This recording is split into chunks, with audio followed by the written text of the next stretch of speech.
Welcome to the Navigating 20-something podcast. My name is Charlotte if you are new here. I'm just a 25-year-old trying to figure out what on earth is going on in my 20s. And today we're just going to talk a little bit about living at home as a 20-something and the terrifying prospect of not moving out, because if you live at home, you know that the fear is real. But I thought I'd introduce something a little bit new, and we could do a bit of a weekly recap and some recommendations, because I just kind of realised I've just been getting straight into these episodes, and a weekly recap recommendations, they're always fun.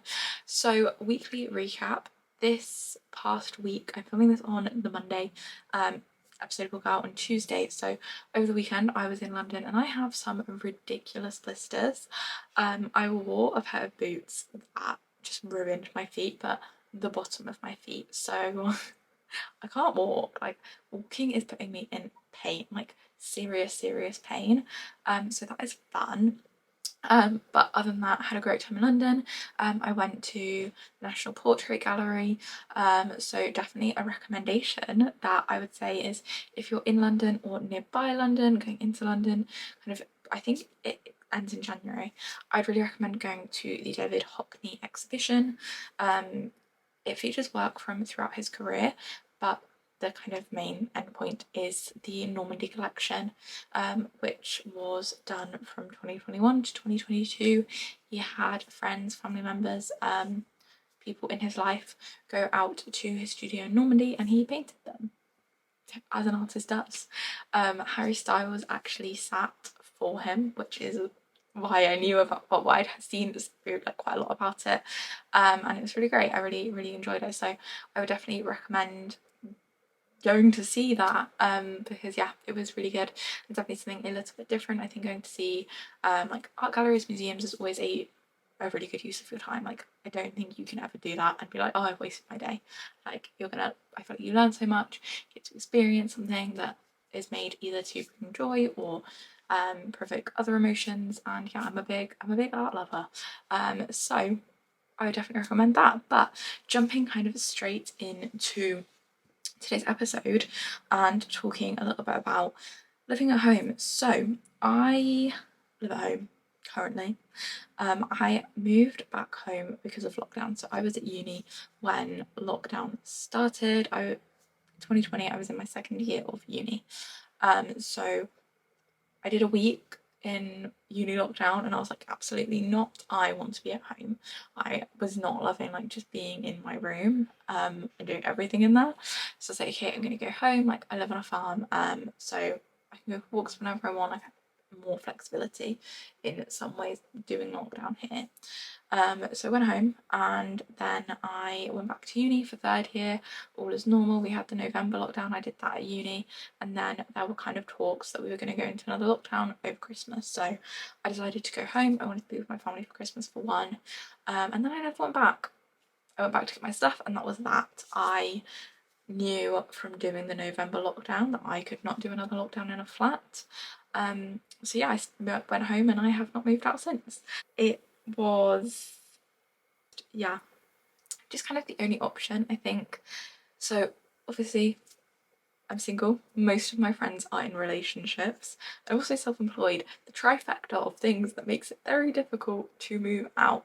And also I live in the south, in a very expensive area of the south, because it's like a 40-minute train to London. Those four things have made moving out really pretty much impossible for me right now, which yeah, is not super fun. I definitely wish I could move out, but I also kind of realised that when I move out I don't want to live alone, which is interesting because I kind of thought I always did want to live alone. But actually, as soon as I go through a bit where my mental health is a bit topsy-turvy, I do isolate myself, and I kind of realised if I lived at home I would, if I lived alone, sorry, I would, the whole isolating thing would just be taken to the next level, and that would not be good for me, and definitely not good for my mental health. It would make it even worse. So definitely some benefits to living at home. So I kind of thought I'd split this into kind of the things I like about living at home and the things I don't like about living at home. So something that I like is definitely I feel like I've really rebuilt the relationship I have with my parents. Obviously there are arguments, there are spats. That is a normal part of living with people. I think that is going to come with no matter who you're living with. If you're living with partners, if you're living with friends, whatever, you're going to get under each other's, what's the phrase? Under each other's teeth? No. Under each other's nails? No. Under each other's skin. You're going to get under each other's skin, like it's an intimate environment. Oh my god, it's gone really dark and it looks like I'm telling a ghost story because I'm being lit up by my laptop. Let's position my laptop here and then hopefully we'll makes that lighting a little bit better. So yeah, I definitely feel like living at home, being that little bit older, it did help me with rebuilding that relationship. Having that time apart from them when I was at uni definitely helped as well. And yeah, like I was never close to my parents as a teenager. Definitely has been something that has been improved from me living at home at an older age. I definitely think that I am quite fortunate in that I have all of my independence, or most of my independence, living at home. I do my own food shopping, I cook my own food, have my own space. My parents don't just walk into my room. If they're coming in, they're gonna knock. They kind of leave me. If I'm in my room, I'm in my room. It's like my cage.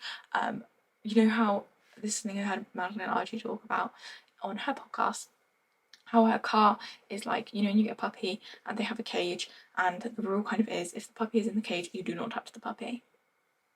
That's kind of what my room is like. They obviously do come in, but they are polite about it and they knock and things like that. But yeah, I have a lot of independence. It's like if I sleep in, then I sleep in. They don't suddenly decide that I need to get out of bed. I have full control. Like it's more of a I feel like it probably feels more like I'm in a shared house rather than like necessarily living with my parents. But then I also have the support that comes with living with your parents. Do you know what I mean? But yeah, definitely like super fortunate in that way. But one thing that I do find that I sometimes feel with living at home is this feeling of really feeling behind, which is weird because actually most of my friends live at home still.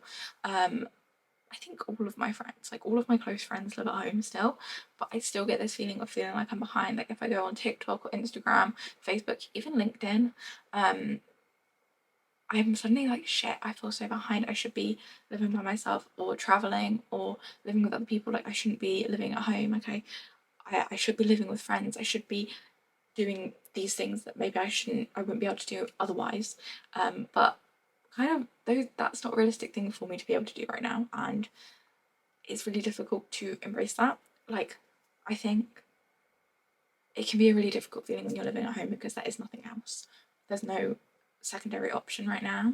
A lot of the time we see people saying, oh, I'm choosing to live at home because I'm choosing to save. Like that's not my situation. I am trying to save a little bit, but I'm not, that's not the reason I'm living at home.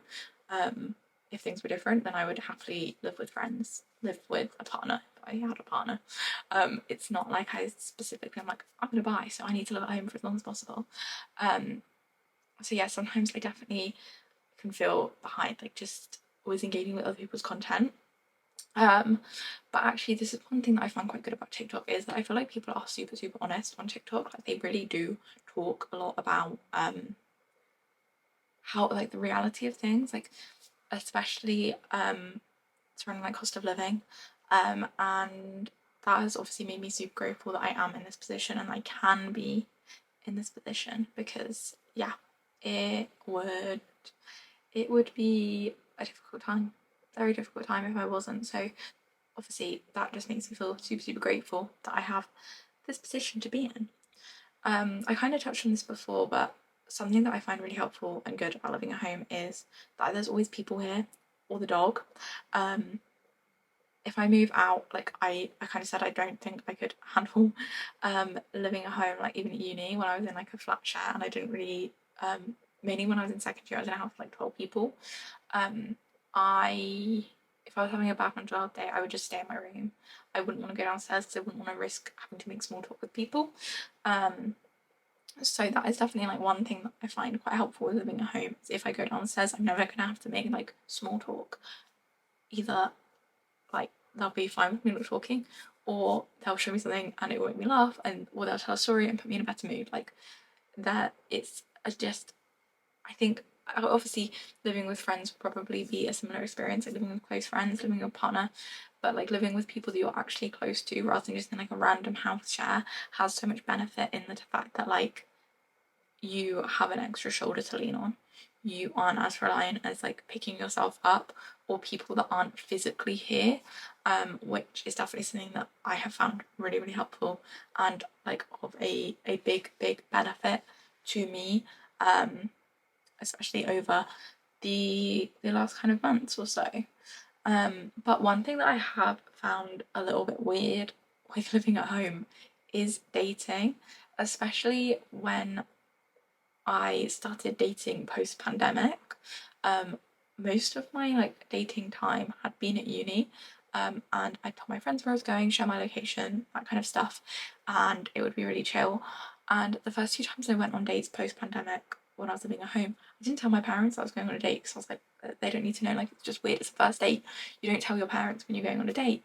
And then I like had bullshit. I was going on like a gym date with someone, so I was like, oh, I'm just going to the gym. And then we ended up getting food after, and I was out like all day. So I kind of like tried to string along an excuse, and they just like did not believe me. Then when like my mum found out, I was really, really mad that like I hadn't said because she was like something could have happened. And that was definitely something that I found super, super difficult about living at home. And I definitely think that like it is a weird one. Like it is something that is really difficult, especially kind of like it does make me overthink dating a lot because so my parents have never met anyone that I've been dating, which I guess makes it more complicated. I think like I have friends that when they were living at home, they had always been quite casual about having like these boys. So they were always quite casual around having girls over or whatever. So like their parents weren't ever fussed about it. But where I haven't done that, it's now like a big deal, which obviously makes it way more difficult when I'm still living at home, especially as like in my area where it is so expensive and I am more in the countryside. A lot of other people are living at home, so it makes dating as a whole really awkward and really difficult because it's like, okay, if we want to like hang out and like, you know, um, it means like it's gonna have to be at someone's parents' house, which is just weird. Like it's a very strange experience. Like I had to meet someone's parents on like my second date, and I was like, this is just odd. Like this is not normal for like 20-something-year-olds. Like this is just weird. Like yeah, it's definitely I definitely think it is like the weirdest part of dating and living at home is the whole like when the like having to meet parents really early on. Like even listening to the Girls Bathroom podcast when they're talking about it, they're like, "You've met his mum, like that's serious." And it's like, well, not really. Like if this person's like if they're living at home, then you're gonna meet his mum. That's kind of how it works. Like if you want to go to his and you want to have like a sleepover, whatever, you're gonna have to meet family. Like unless people are living at home, like not living at home, obviously. More and more people are living at home. Like it is way more common to live at home than not live at home as well. So it definitely is a super difficult one. I definitely think as well. So whilst I say that my parents respect my privacy, obviously like just being in the house and having thin walls is always like a bit of a weird one. So like always being like conscious that if they're in there you can hear things, makes it quite difficult. Again, like I always found phone calls a bit of an awkward one. Like, you know, sometimes when you meet someone on a dating app, they're like, oh, let's just have a FaceTime. I'm like, no. I don't want my parents overhearing something that's basically a first date. That's such a weird vibe.